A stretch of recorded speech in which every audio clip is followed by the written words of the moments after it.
In this video, I'm going to share with you how to choose between mittens and gloves. When you're going to cold locations like you might be this winter or upcoming winter, or if you're going to South America and in the winter but summer sort of thing, do you choose mittens to keep your fingers warm or gloves?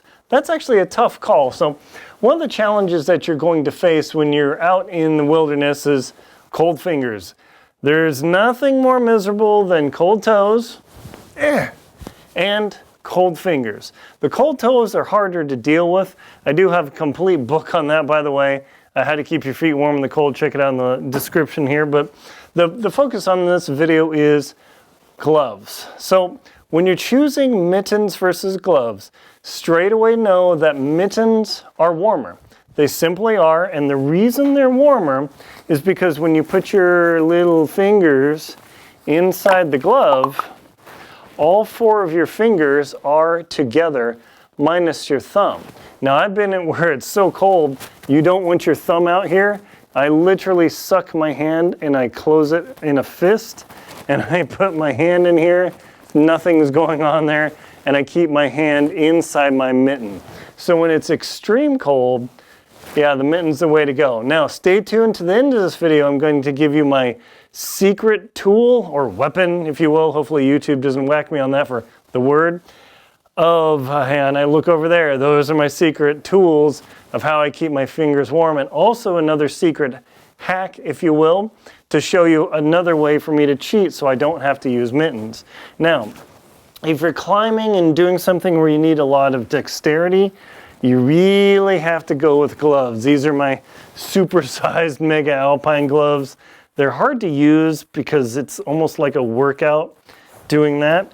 And so when you're climbing and you've got to do something that requires dexterity, chances are that you're going to need to put on gloves. Now, literally huge, I mean like mega huge, but these gloves still allow me to use rope. So if you're going and doing an activity where you still need dexterity, gloves are generally the better choice.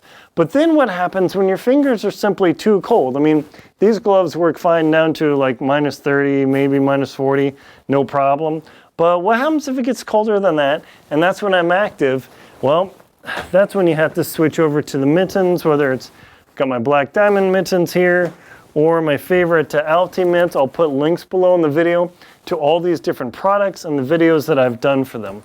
But let's say you need to have the warmth of mittens, but you need the dexterity of gloves. What do? Got a solution.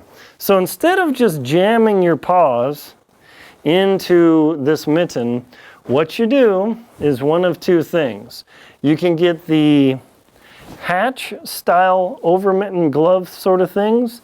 These are pretty slick, little Eddie Bauer jobs here, where I've got dexterity.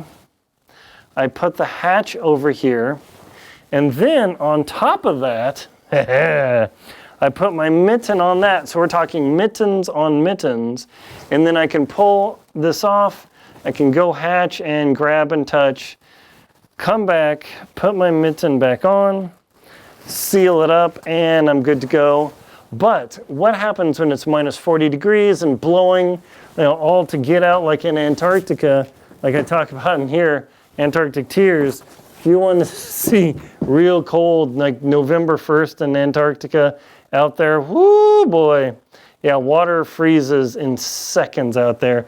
But what I do, this is the trick. Now, this isn't my super secret tool. Hang on for that one.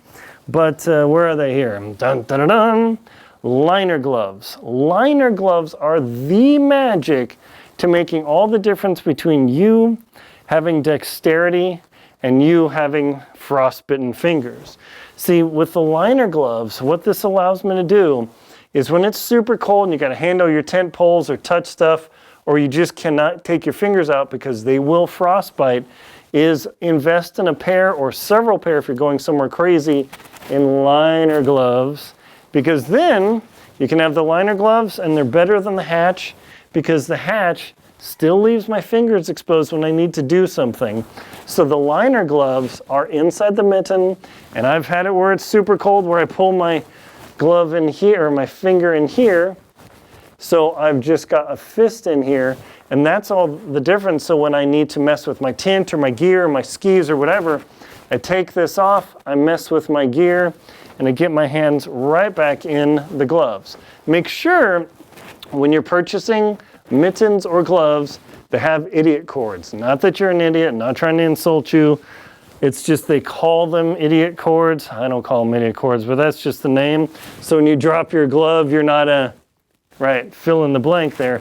These have saved me umpteen times. I haven't lost a glove yet. Sooner or later it'll happen. So that is a key consideration about these. So when you're choosing mittens versus gloves, if the gloves aren't cutting it, and you need the warmth of mittens, but you need dexterity for a few moments, maybe handling your tent or handling a harness or whatever, the liner gloves are the key.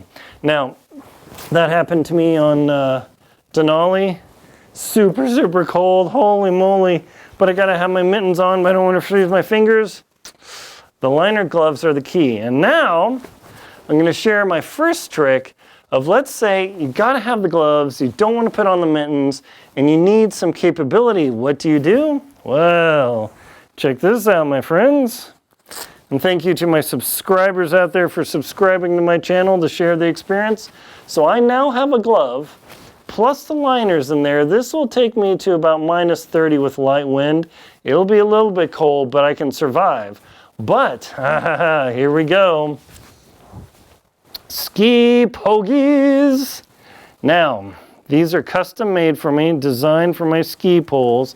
And what these allow me to do is when I'm ski trekking, I can put pretty light gloves that'll handle -20, -30 at most. I mean, my finger's gonna be cold in this.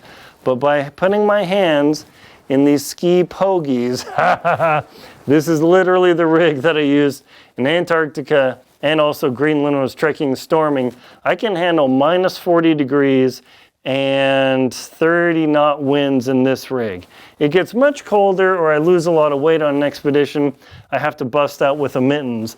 But the ski Pogie effectively is a third layer of glove, and there's a huge amount of dead air space which cuts down, plus this is windproof or wind resistant fleece. Huge benefit. Stay tuned for the last trick, folks. So the ski Pogie is a great tool for you to do that, and I talk about that in my book, Expedition 1. I'm not really trying to sell you, just trying to share these resources so you don't have to go out and be miserable and surf the internet all day. You just check this info out, click, and you're done. But the last trick that I use is when I need to have dexterity, I don't want mega gloves, I don't have my ski Pogie. What I do is I use my most powerful hat in the universe, and then this thing gets hot in seconds, and then I put my mega hood on here. And this setup, it looks a little bit dorky, but because it overheats my head and then causes my body to overheat, what that does is it releases the capillaries in my fingers, causes the blood to flow, and I actually can get sweaty fingers and -30 degrees with gloves on in this ultra rig with the most powerful hat in the universe, and the extra hood, and maybe my balaclava and all that.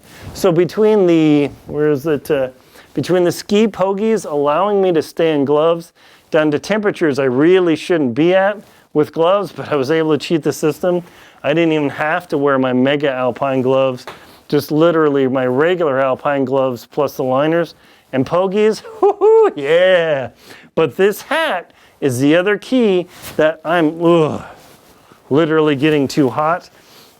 Those tools are the ways that even though you have to choose between mittens and gloves, if you have to do the crazy dexterity and you're fighting with stuff, assuming you don't need a climbing helmet, you get the most powerful hat in the universe there, plus your hood and everything, you can actually get away with stuff very well. Now, that does defeat your body's defense mechanism of shunting blood from your extremities to bring the temperature or the blood down into your body to prevent chilling of your body. So by going crazy and actually overheating yourself slightly, I know it's annoying to sweat, you can actually cheat the system and not have to end up with mittens. So that is how you choose between mittens and gloves, is this whole system of what's the temperature, how cold it's going to be, what's the wind. Because if there's no wind, you can do a lot of things. But if there's wind, Man, the mittens are the way. My rig set up, my fingers were still sweating in these, plus this, plus all my gear at the South Pole. I mean, not too bad. My name's Aaron Linsdau. I'm a polar explorer and professional adventurer.